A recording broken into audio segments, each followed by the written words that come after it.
All right. All right. Let's get into format. We're starting this podcast with a little cinema classic, 1988's Die Hard, directed by John McTiernan, written by the great piece of shit Stephen E. D'Souza, and Jeb Stewart has some credit, but probably didn't write much. Maybe came up with the story. Jeb Stewart co-wrote The Fugitive, did he not? I don't know. I think he did. I'm pulling that out of my Doing head. some IMDbing, are you? No, I'm not. I swear. We're going to get so fact-checked on this, but if I recall, in the opening credits of The Fugitive, which take too long for that great movie, I love that movie, but the opening credits roll over the first 15 minutes of the movie, Jeb Stewart is a co-writer on that movie. Anyway. Okay. And Stephen E. D'Souza you is gotta the tell me about co-writer of Date Rape, probably. He's just one of these guys. Every time I read an interview with him, like, he could not be smarmier. I think he's from that era of Hollywood, where Hollywood was just made of coke and starlets. And, like, he just comes across like, can I get in on this casting sesh? Just broing out with Robert Evans, him and Robert Evans. Who were like the super producers back then? Definitely. Jerry Bruckheimer, Lorenzo de Bonaventura. The Dino De Laurentiis guy. Yes, that whole crew absolutely. Sitting around the couch. Yeah. Just right over there, honey. Right there. Have a seat. Sure. Right. Yeah. How old are you? I'm gonna take you places. We're gonna go places. You're gonna be famous. Take you right back to your hometown in Minnesota, reeking of shame. Can you edit out the laughter? No. Okay. All right. Let's go. All right. Now, this is a perfect series to start with. Sure is. Because it just reeks of sequels, oddly. It's based on a 1979 novel called Nothing Lasts Forever. By Roderick Thorpe. That's right. The great Roderick Thorpe. Who could forget? He wrote Portnoy's Complaint. Did he? No, that was Philip Roth. Oh, of course it was. Yeah. You got me. Jesus Christ. No, listen, this Roderick Thorpe, it's a real Peter Benchley situation. He wrote like one shitty novel that got made into a classic. Yeah. But anyway, that novel was a sequel itself to a novel called The Detective, which was previously made into a movie with Sinatra, right? Old Blue Eyes. Yep. One of my favorite actors. He has always been one of your favorites, sure. on and off screen. I know you're a fan. Speaking of date rape. Oh my God. I'm indifferent to Frank Sinatra, but anyway. Also, you mentioned the writers of Die Hard. You mentioned the producer, I believe. That's John McTiernan. Yeah. Did you mention the cinematographer? Yeah. Jan de Bont, I know. Oh, yeah. Yeah, who went on to direct Speed and Correct. Speed 2 Cruise Control. Stay tuned for us talking about those movies. Oh, yeah. That's gonna be fun. Listen, this was a weird era in Hollywood. I feel like this was a thing in like the late 80s and early 90s. Like if you DP'd a movie that made a lot of money, you were then allowed to direct yourself. Well, it took them. They gave about what Speed is like 94, I think. Yeah. First R-rated film I ever saw in theaters. Is that right? Yeah. I saw it on TV. So yeah. But that took about 6 years to give him his own project, and then I believe he also went on to do The Haunting, which was He did do The Haunting. Superior horror movie with Catherine Zeta-Jones. Anyway, Die Hard. You actually like that movie? No. I saw that movie. I remember so distinctly when it came out because it was the weekend of Woodstock 99. Oh my God. And I ordered Woodstock 99 on pay-per-view. And I watched the entire thing and taped it all on VHS. For our younger listeners, pay-per-view was something where you paid for something exorbitant amount of money to get one special or one boxing match, and it was not free like today where you could just look things up. So to order that on pay-per-view was kind of an event. Am I right, Dan? Yeah, that was kind of a thing. And it was like $70 or something. Yeah, big time. Yeah. And so I remember like on the Sunday, I'd been like up watching this thing like all Friday and Saturday, and Yeah. Sunday it was like the next two performers were gonna be like Kid Rock and Alanis Morissette, and I was Yeah. like, I need a break. And I Did you remember- did you import like a mud bath so you could like kind of relive the experience of the Woodstock 99ers? You know, like being filthy and pretending that you were living in the 60s type thing, or did you just settle for the couch and that's about it? Oh, I believe I made a camp on the floor of my parents' living room. I knew it. Yeah. I knew it. I was really excited about it, and ultimately, so yeah, the Sunday I couldn't take it anymore, and so I took a break and I went to go see The Haunting. That's great. That's great. By the way, the subtitle of this show, the franchise, should be is also digression, because there'll be a lot of that. But Henry, that's what podcasts are. yeah, Henry, the only digression. podcast host to have never listened to a podcast. I have heard podcasts on YouTube.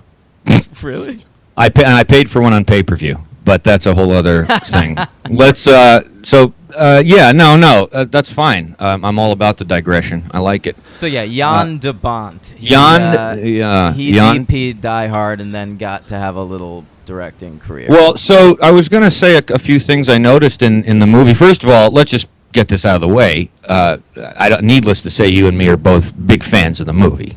I mean, right? This is not a movie where we're going to be. I'm particularly critical of anything. No, this is a great film. We'll rate it at the end. I also wanted to say just one of the other great reasons to choose this to start this podcast. Did you know this film was originally pitched as a sequel to Commando? Yes, I did. Yeah. So yeah, I did. So it was like this movie was a franchise picture even before it was successful at the box Yeah, office. and before Frank Sinatra declined the role of John McClane. Yeah. That's not a joke. What? They that's tried not to get him to reprise his role from the Wait, Detective? I thought you knew this. No, I didn't. Oh, good. I'm glad I got a little nugget here. Fox was contractually obligated to at least offer him the role because he had played the role, even though it was not called John McClane. It was something like, I don't know, Leo DeRocher or something like that. And he declined because he was in his early 70s, I suppose. And so that's when they then offered it to, Stallone and Harrison Ford and Schwarzenegger to reprise the Commando role. Don Johnson and Don Burt Johnson. Reynolds. That's right. And Richard Gere. That's right. A whole slew of people. They did not want Bruce Willis to be in this movie. At the Absolutely time, Bruce not. Willis was just the dude from Moonlighting. Moonlighting, and as I recall, and I didn't look this up, but if my memory serves me correctly, Blind Date with Kim Basinger. I've never seen that. I saw it. Is it an erotic thriller? No, it's a romantic comedy. Oh, okay. Yeah. Well, Yeah. yeah, he was a comedy guy at the time. Right. That was, I believe, the one movie that people could kind of point to where they knew Bruce Willis from. But you're right, Moonlighting was his main deal. So I this believe before Die Hard, he was already Bruno as well. His I don't, classic singing career. Oh, the harmonica stuff. Sure. Oh. Do you remember though? He wanted to make a movie out of this like musician alter ego he had. I did not know. Yeah, that. the movie was going to be called The Return of Bruno. Very clever. Oh, It's sort of wow. like Chris Gaines. Remember that Garth Brooks character? Oh man! Wow, who could forget? Yeah. Wow. Yeah. The difference is Bruce Willis is a cool guy, cool actor, and Garth Brooks sucks. So then to become Chris Gaines, you have two personas that aren't any good. Yeah, remember when he hosted SNL as Garth I Brooks sure do. and musical I sure guest do. was Chris Gaines? I sure do. Yeah. I remember it. It's Yep. classic. That was classic. Yeah. Yeah. All right, so Die Hard released July 15th, 1988, so it was a summer tentpole, even though it Yeah. wasn't necessarily based on anything. Right. Had McTiernan done anything yet? Predator. Oh, of course, the previous year. Yeah. And he had also done a movie. I gotta look it up again. He did one that was very polarizing to critics. It had a really strange name, but that got him some attention. And actually, I believe the movie is why Schwarzenegger was interested in him directing Predator. because Schwarzenegger saw this little film and liked what he saw. We all know Arnold Schwarzenegger frequents film festivals across the globe. So watches a lot of especially in cinema. Absolutely, especially in the 80s. He was, really doing the circuit. Yeah, he did. He was at Cannes for Pumping Iron. I remember seeing pictures. Well, of that makes sense. Yeah, it makes sense. I got to find that title, but in the meantime, so this is essentially, though. Let's just be clear. Let's be real here for a second, okay? It's McTiernan's second film, so I want to point out something. This is the man's second major film. And he had already done Predator, which I personally consider a masterpiece and one of the greatest action movies ever made, and Die Hard as well. So the man, what a debut, really, if we're going to get honest about it. Can you imagine that? That's pretty impressive, I got to say, for the record. What's his third classic? Well, for me, he didn't really get good again till Die Hard with a Vengeance. Oh, yeah, right. He came back for the third one. And we'll talk about that. Stay tuned. Next week on the franchise, we're going to be talking Rennie Harlan. Yeah. Oh, wow. That's right. Rennie Harlan of Cutthroat Islands. Rennie Harlan. And Exorcist, the beginning, right? Or Dominion, the prequel? I don't know, but that's funny you said that, because if Gina Davis is starring in that, she was once married to Rennie Harlan. So there you go. Exorcist in the family. Yeah. Nomads was the name of the movie. Oh, he sure. did I remember that. Right before Predator. So Die Hard is his third feature. I'm going to call it his second feature, because I have that power. And, it's a hell of a second feature, man. It's just incredible. It's just got everything. The score. Can we talk about Michael Kamen for a minute? Yeah. Go ahead.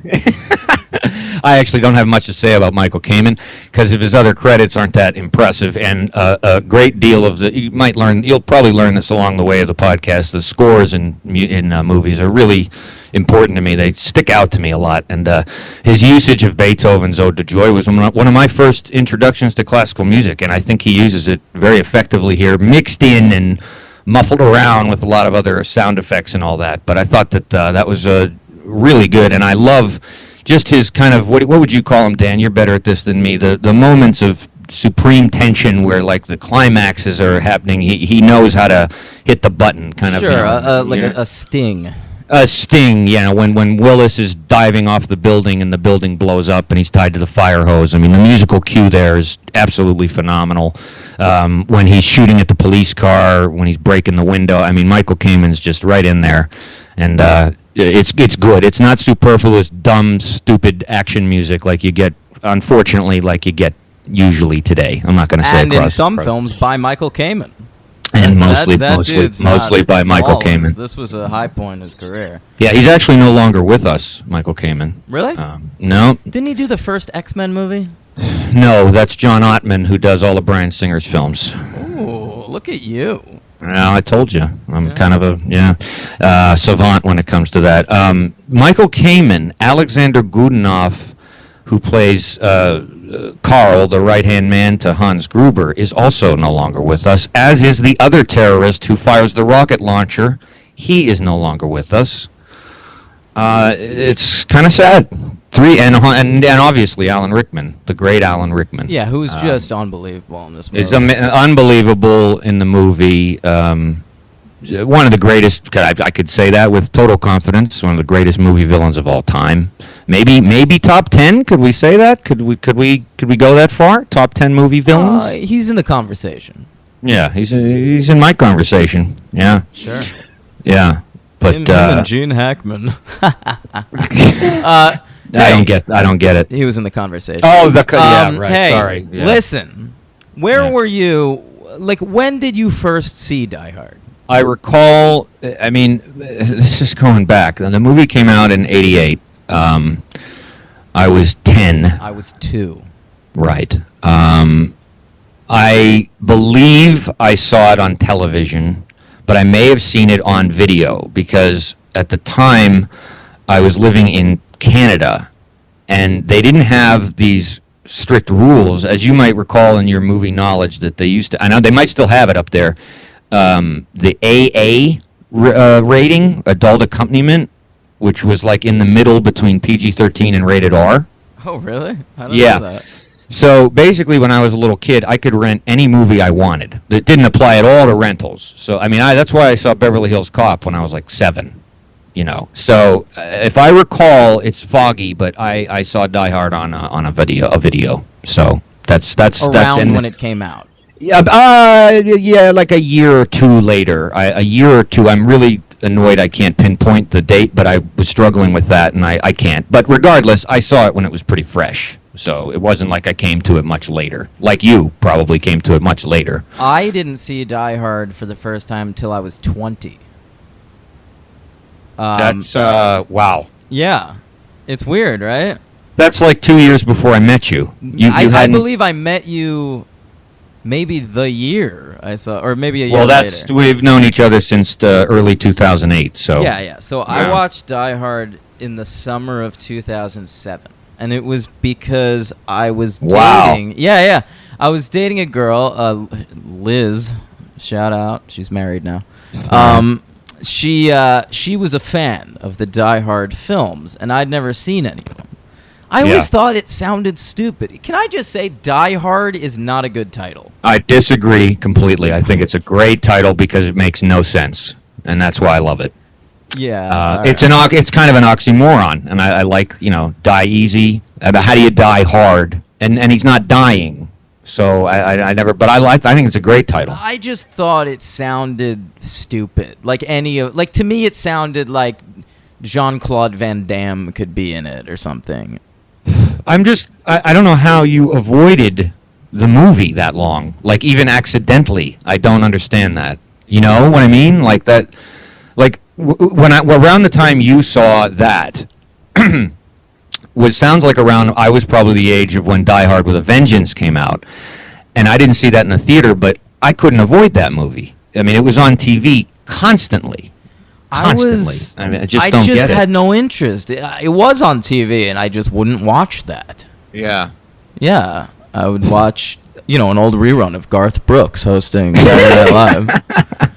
But yeah. So to me, it always seems stupid. But so the summer of 2007, Liz really wanted to go see Live Free or Die Hard. No, okay. And so to catch up, I bought the original trilogy on DVD. Sight Unseen. You just bought it. Yeah, I found it for it was like $10 for 3 movies. That's a good deal. Yeah.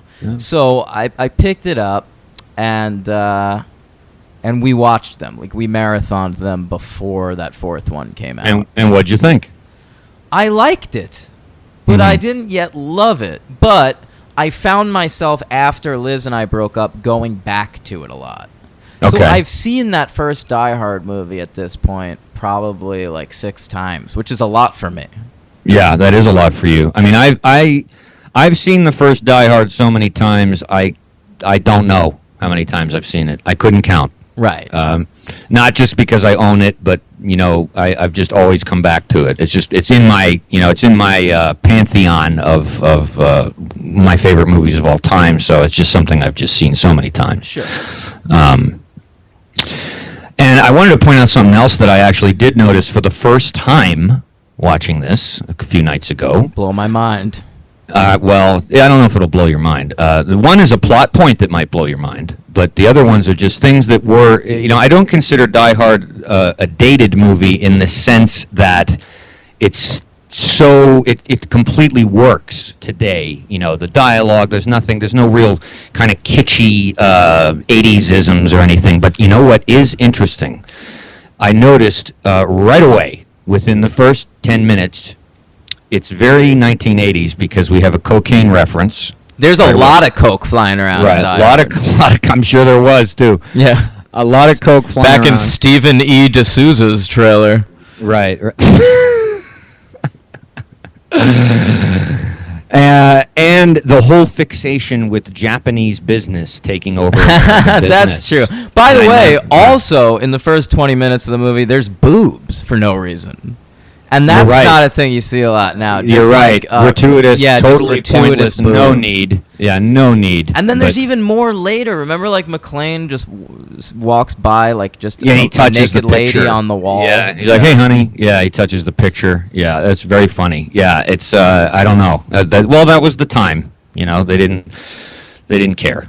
They just did that. Yeah, No, it'll be really interesting to track that going forward into the series to the point where once you hit Live Free or Die Hard, oh yeah. he wasn't even able to say motherfucker in his catchphrase. I didn't yippee-ki-yay. know that. Yeah, there's like an explosion that happens over Yeah. the word fucker, so it's like yippee-ki-yay, mother.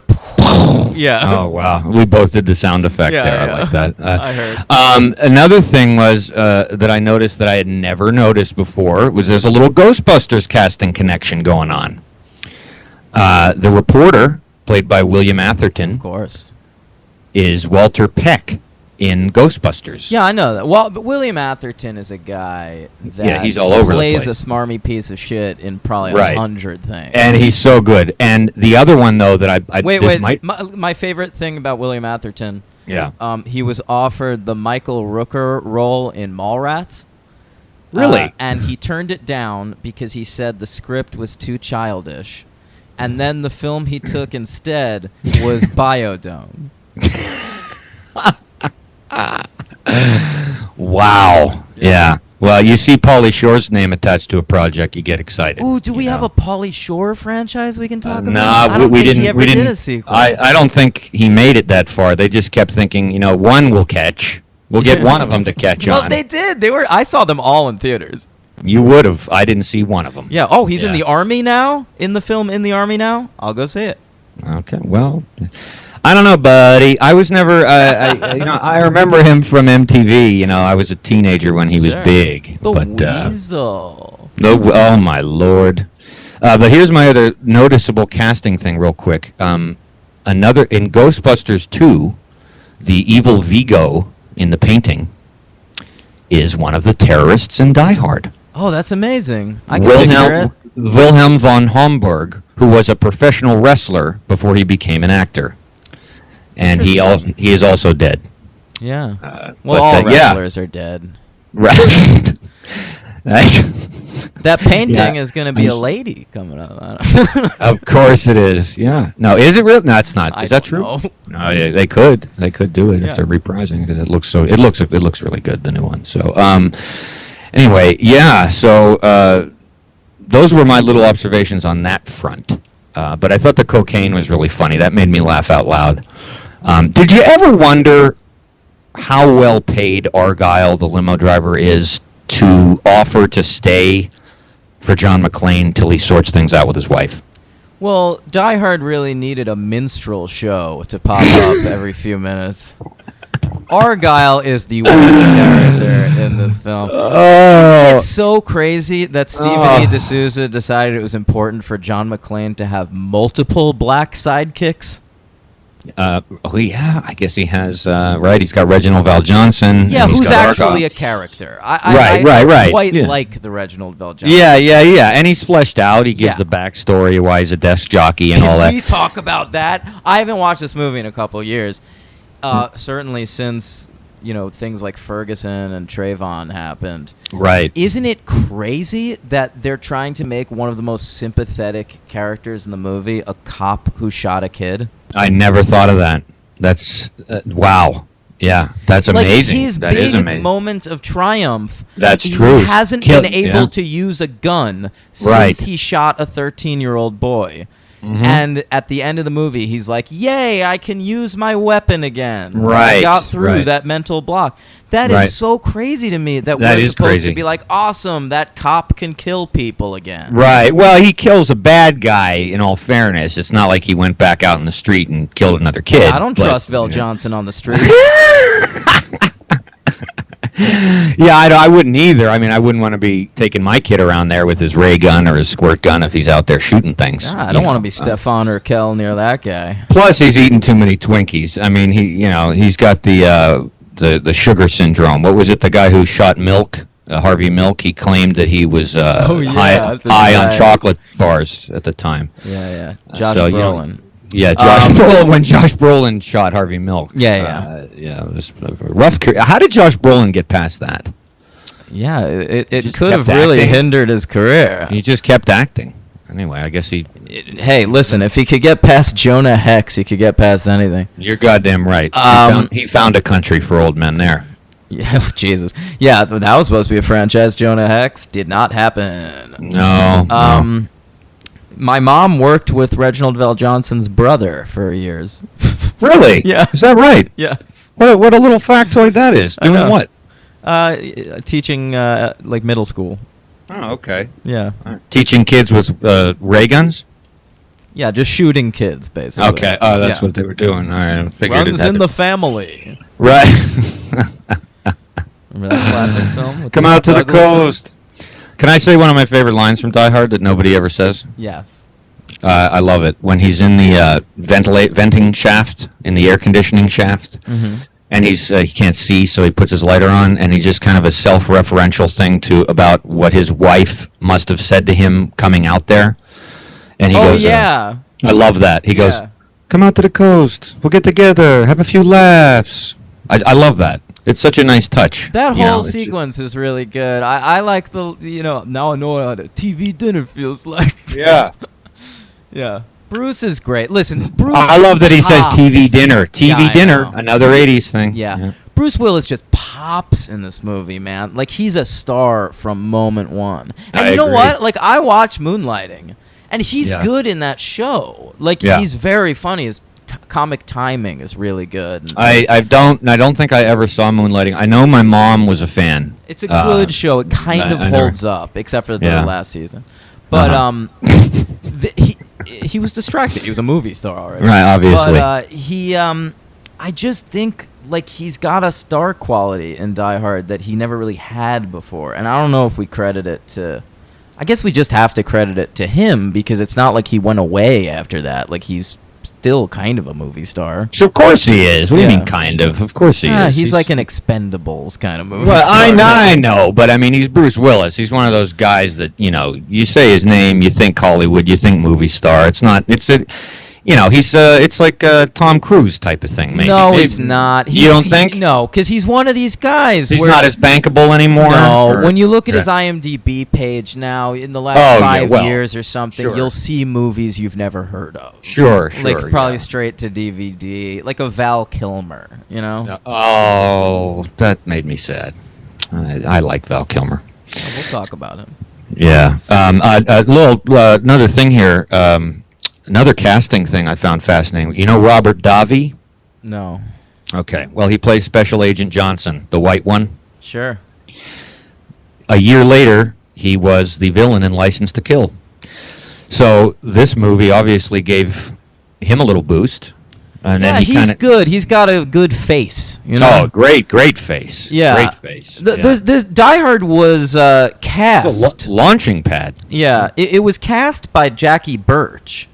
I who- know that name. She was John Hughes's guy. Is that right? Yeah, Wow. she cast all those John Hughes movies, and so interesting that Paul Gleason, who was in The Breakfast Yeah. Club, Oh, yeah. There pops you up go. in Die Hard. There you go. Paul Gleason. Which Another brings- dead guy, right?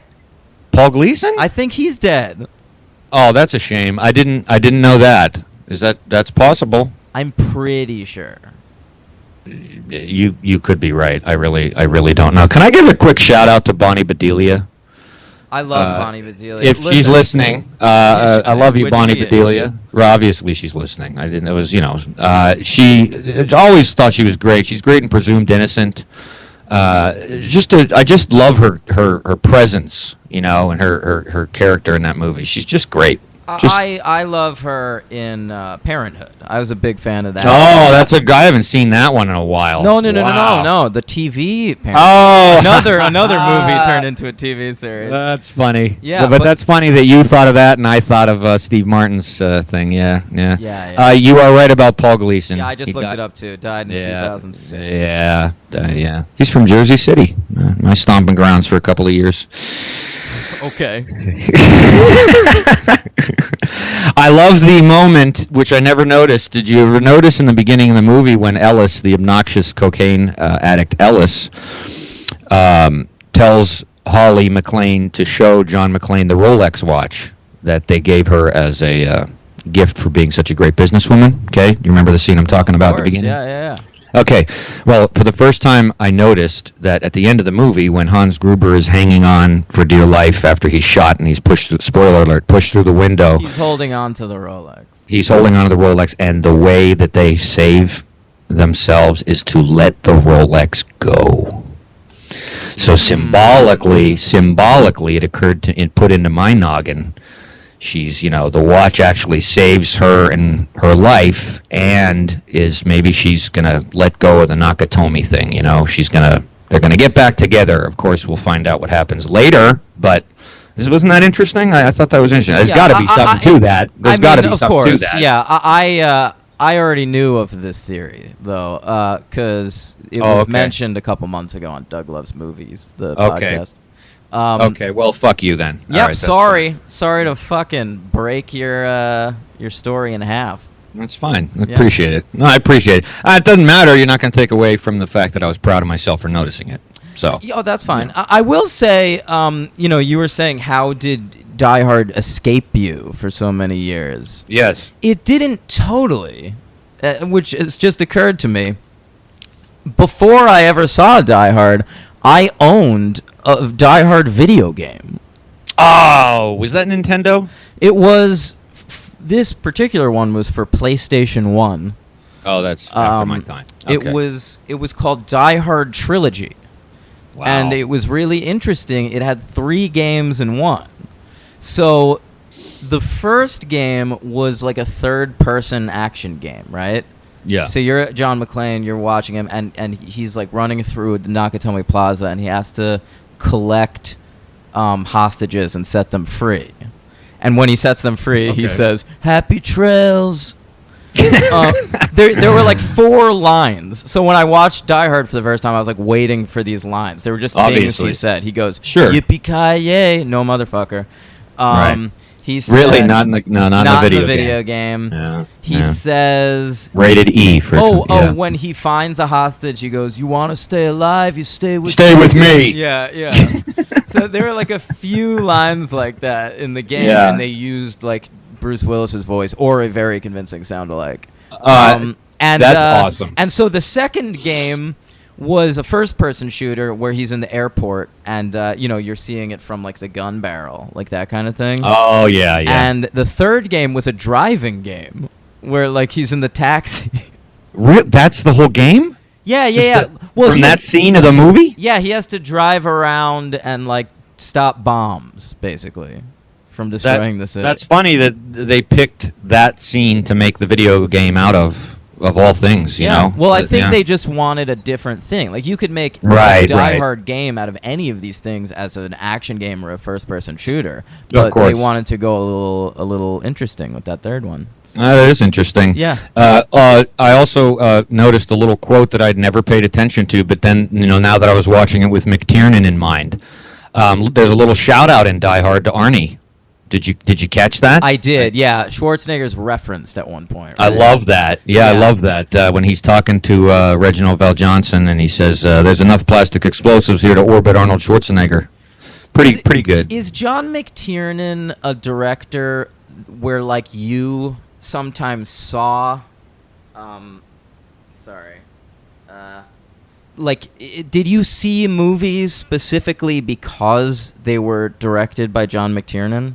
No, and the reason is because, and I was looking this up, there really hasn't been anything by him that would have fallen in the time where I really, really got into movies and went to movies for directors. So that's really now honestly, today, if John McTiernan, I know he's just finished doing some Hard Time. That's right. Right, but if he's able to make a movie again... What was it, tax stuff? Yeah, it was wiretapping his ex-wife. Right, of course. Some kind of fraud. I would go to see something now. Now, he did the Thomas Crown Affair, which I saw back in, I don't know, what was that, 99, 2000, something like that? Around and there. I just watched it to watch it, on TV, and I didn't even know it was him. But, that was a fun movie. It was okay. But, no, I was some gratuitous nudity in it. I don't remember. Rene Who? Russo's Russo? boobs are all over that. Oh, okay. It's Yeah. been a long time. You see, with Die Hard 1, Die Hard 3, Predator, Hunt for Red October, these are way before I cared about checking stuff like that. So, no. To answer your question, simply no. I have not actually sought out a John McTiernan film. But I would now, for sure. I don't know. I always go back. Your boy Joe Queenan. That's his name, great. right? Cultural critic Joe Queenan. Yeah, hilarious, man. He once wrote a story that I loved that was about his friend really wanted to go see Last Action Hero. And Joe Queenan was like, why would we do that? Right, that's horrible. And his friend was like, well, it was directed by John McTiernan, the guy that made Die Hard and Predator. Sure. And Joe Queenan was like, really? That's a career we need to follow? The guy that made Die Hard? And, like... I did see Last Action Hero in the movie theater. Me too. It was horrible. It was awful. And I was waiting like a kid would. I think I was 15. I was waiting the entire time and really was not rewarded for the AC/DC song that was featured in the movie. And I didn't even get to hear it because it's in the background somewhere. That was disappointing. Did they write a song for Last Action Hero? Yes, the second time they did that. Big Gun. What was the first time they did that? Who Made Who? For Maximum Overdrive, the Stephen King masterpiece. Of course, yeah. Which, in a side note, is one of the most hilarious things, our listeners, if there's any AC/DC fans out there, on their DVD Live at Donington, they go on at least a 15-minute diatribe about the experience of recording Who Made Who and getting along with Stephen King, and it is hysterical. It's really funny. So they decided that movie was a huge flop. And so Last Action Hero was a huge flop. So AC/DC kind of quit movies until, I guess, Favreau. Right, yeah. Favreau likes them enough to put, but they didn't write a song for that movie. They just happened to have written a song called War Machine. There you go. I highly doubt they had any knowledge that there was actually a character named War Machine. There's going to be a new Netflix movie with Brad Pitt called War Machine, and I think it's so crazy that they're calling it that because, like, that of all the MCU is stuff, pretty famous at this point. At this point, yeah. Yeah, it's odd. That is odd. Yeah, that is odd. Brad Pitt, huh? Yeah. Oh. Yeah, he's doing a Netflix thing. I don't think we're going to get to talk about him too much in terms of directly because I don't think he's in. Is he in any franchises at all? Oh well, there's 7, 1 through 7. I'm no, I don't know. I don't think so. Oceans. Oh, Oceans. Good. Yeah, 7. The sequel. Oh, wait. 7 Years in Tibet. There you go. That is the sequel to 7, as we all know. Right. Yeah. And then he abandoned the Buddhism and pacifism for Fight Club. So really, we could kind of work in a trilogy there if we wanted to. I watched half of Fight Club last night for the first time in years. I haven't seen it in years. I fell asleep though. It's so great, but anyway, we're not gonna. Yeah, not a franchise. So Die Hard. Okay, Die Hard. Die Hard was made for $28 million. It ultimately worldwide grossed 140.8. So this thing was a huge hit. So they get a sequel going right away. 1990s Die Hard 2. Is it called Die Harder? We'll never know. I mean, Die Hard really immediately entered the cultural conversation, right? So, correct. Yeah. I mean, right after Die Hard, there was like Under Siege, which was pitched as like Die Hard on a submarine. There's like that movie Sudden Death with Jean-Claude Van Damme. Oh wow, Die Hard on a hockey arena. Yeah. So I mean, and Speed, Die Hard on a bus. Yeah, kind of. Yeah. There were so many like. And that's why Die Hard is so great, because it's such a malleable format for a film. Like, you could really... It's a brilliant structure. Yeah. So I got to give Stephen E. D'Souza his due props there. It is a tight script. The exposition is doled out pretty masterfully in the first 20 minutes. It's a very good script, and it really exploded Die Hard to the point where, like, we're making fun. I mean, only 7 years after this movie came out, there's Spy Hard, The Leslie Oh, Nielsen. yeah. Is that Robert Rodriguez, right? Yeah. Yeah. Yeah. And then there was there's an episode of Buffy the Vampire Slayer, which is Die Hard in a school, and the episode is called School Hard. You'd know that. Yeah. Yeah, I wouldn't. Yeah. Season 2, episode 3, my friend. Jesus. Yeah. Off Sweet the Christmas. noggin. Yeah. Yeah. I Can we love. also, you said Sweet Christmas. Can we stop it with people saying my favorite Christmas movie is Die Hard? It's not really a Christmas movie. I totally agree with you. In fact, I'm glad you brought that up because I don't really understand it. You know, I understand that it takes place during Christmas, but it's in California. There's a plastic Santa Claus. There's sleigh bells on the soundtrack, but there's really not.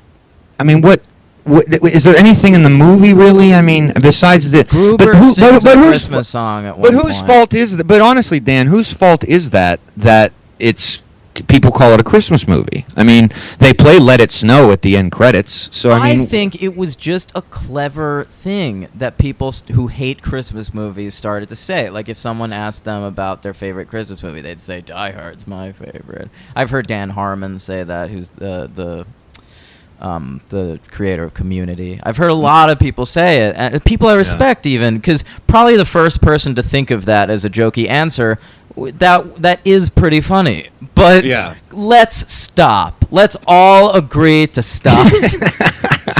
It's a summer movie. Yeah, it's not what it is. A Wonderful Life, for fuck's sake. Right. Yeah, I mean, if you know, right. I mean, and honestly, to be perfectly honest, we're my math is shaky. 28 years after it came out. I mean, I don't think of Die Hard as any seasonal movie. I don't even think of it as a summer movie. It's just a great action movie. If you would have told me that Die Hard came out in February, I would have been like, oh, that's cool. You know, I wouldn't have cared. Yeah. You know, so who cares? It's not a Christmas movie. I don't throw it on at Christmas. It doesn't occur to me, you know, like Planes, Trains, and Automobiles. A lot of people, it's a Thanksgiving movie, and it truly is. There's a Thanksgiving theme going on throughout that movie, you know. But you know, come on, I agree. So that's done now. That's over. Good. It's not going to be referred to as a Christmas movie ever again by anyone. Absolutely. All right. Yeah. Let's wrap this up. What do you give the film on a scale of 1 to 5? 1 is just a horrible piece of shit. 2, it had some redeeming characteristics. 3, solid, good entry in the franchise. 4, above average, in the conversation for one of the best. And 5, easily the best. It's a great movie, like a legit great movie. I'm going to go with 5, Daniel. Yeah, me too. Okay. Good. And here's another question I have for you. Sure. Do you think there should have been sequels to Die Hard from an artistic standpoint? Well, knowing what I know now, or knowing, No. Just like you've reached the end of Die Hard, we just watched it. Do you want to see that story continue? No. Me neither. No. But I'm glad it did. But me too, and I like a lot of the sequels. Right. There's 5 Die Hard movies. I think 4 of them have. I think one more of them is pretty excellent, and the other 2 are really solid. I agree very much. And then there's a bad one. But okay. But I agree. Like it's just such a tight movie that I kind of wish it was just its own little masterpiece. Yeah. Self-contained on its own, it would have been fine. It would have been completely fine. Yeah, absolutely. So thank you for listening. Come back next week. We'll be talking about Die Hard 2 and Die Hard with a Vengeance. That's going to usually be the formatting of the show. We're going to cover 2 movies a week.